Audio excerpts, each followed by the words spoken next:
Yo, what's going on with y'all? It's your boy NeoXO coming at y'all with the Black Clover chapter 303 review. Thank you guys for tuning in, and let's get right into it.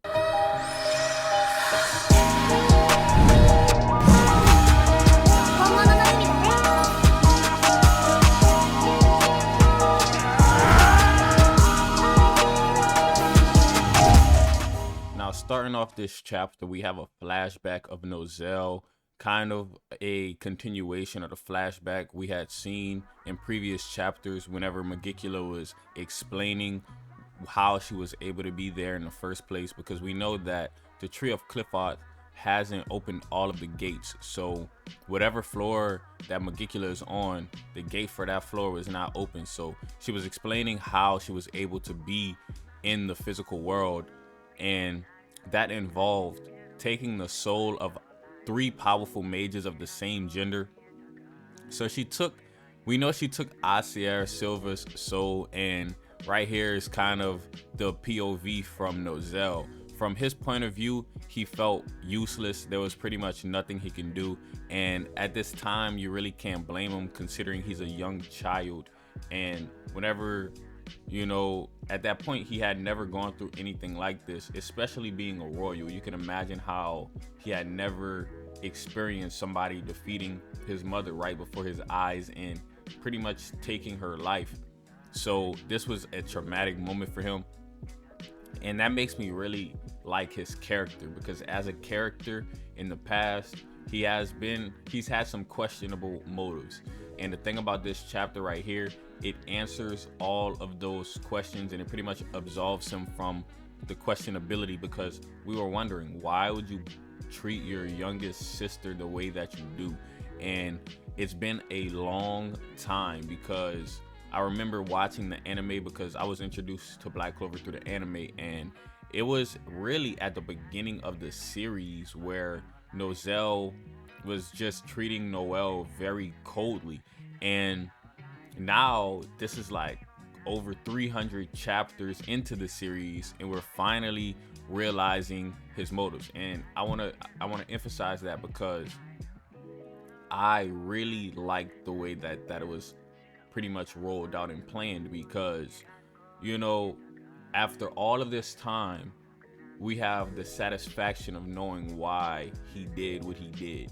And it's not something that you would see in a lot of stories where the mangaka would forget a plot line and then it would just never be answered. But this plot line was planned since the beginning, and I really like how cohesive it is with the story, because it just makes complete sense. So basically, his mother was cursed, and he was never able to speak about it, because he was affected by it as well, because he cannot speak about it, or he was not able to speak about it, or else it would spread the curse onto other people, kind of like a virus. So he basically had to hold it in all this time, and that is a big burden, to be the only one who knows why your mother has died, because that puts it all on you to avenge your mother. I made a video going into this, how it's a family tie, because it is his own blood. It's the woman who conceived him,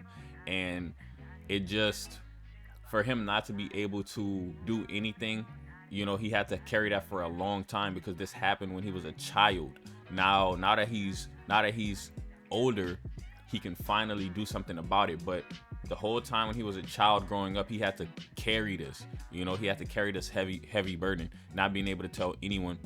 And, obviously that leads people to have assumptions. Everyone's just assuming that, or everyone was under the impression that Asier was dying because of giving childbirth to Noel, and Noel also had to carry the burden too. So that's also really planned out, how Noel and Nozel both, a burden has been lifted off of them at the same time. It's a very symbolic battle, because Noelle no longer has to deal with feeling like she's the reason her mother is dead, because that's just not the case. And for that reason, Nozel and Noelle both had a burden placed upon them. Now it's finally released in this chapter, like they can finally move on with their lives, and it just made them stronger over time. Like, for instance, there's you know, kind of like a crucifix, and Nozel wears his hair in a certain style. People make a lot of jokes about it, but actually it's for very good reason. So we see the crucifix, on pretty much Asia Silva's grave, or her tombstone, whatever you want to call that. And he from that moment, he wears his hair like that to pretty much symbolize the struggle that him and his mom went through, and like the pain.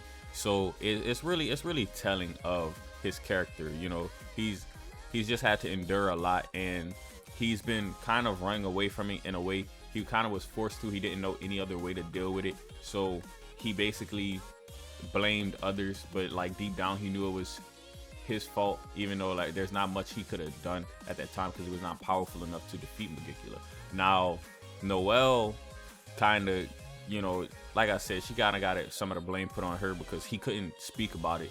So he just went about it in a questionable way. That's why I was saying like a lot of his actions were questionable earlier in the series, but I believe that he has redemption now. I think that he's done enough for us as an audience to forgive him for the way that he treated Noel, actually. So he actually thanks everyone for being there, because in his eyes, they shouldn't have had to be there because it was his duty to defeat Megicula. So he's kind of like, all right, so I've been waiting for this moment my whole life. I've been getting stronger for this moment right here, so I can finally take down my mother's enemy.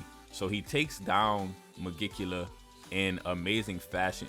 I mean, they're just having a showdown of epic proportions, and he's just really letting out all of his emotions. Megicula even touches on this. She's like, okay, so this is the emotions of a human who refused to give up. Megicula kind of touches on this, and she's like, this is an emotional reunion, but she's like, whatever, devils don't have the time for such emotions like that. But we know the humans get a lot more powerful whenever their emotions are involved. They get new spells, they get power up, they get boosted, they get motivation, they get a lot from their emotions. So the fact that that's kind of like it's kind of like the opposite for the devils is crazy, because they were just born with this incredible power. Now, Noel and Nozel actually have a cool team up, because even though Nozel was doing a lot of damage to Megicula, she was able to withstand this because he did not possess the capabilities of destroying a devil's heart. However, his sister does, Noel. So after Nozel destroyed Megicula's body, Noel was able to come in with her Saint stage and destroy a devil's heart. So they both had a integral role to play in this fight. I believe it was both of their destinies to actually defeat Megicula, and that put an end to some of the suffering they were having to endure due to Megicula's doing. Megicula really caused all of this for the Silva family, and now it's kind of like they're finally free. And not only that, when they actually destroyed the heart of the devil, Asia Silva's soul was actually freed, because we know that Megicula had, kind of taken over Asia's soul because she was needed in order for Megicula to manifest, because Megicula, like I said, needed the 3 powerful mages of the same gender. So her soul was actually, part of Megicula's ritual to be manifested. Now, after they destroyed the heart, Asia Silva's soul was freed, and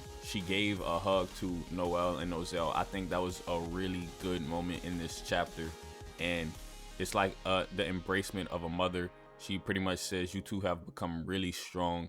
And the chapter ends off with Noel and Nozel in disbelief, and pretty much the feud is over for now. The feud between Megicula and the Silva family is over for now. But who knows if Megicula ever makes a return in the future? Only time will tell. Hopefully you guys enjoyed this video, and if you did, go ahead and leave it a thumbs up, comment, and subscribe. As always, it's been your boy NeoXO, and I'm out.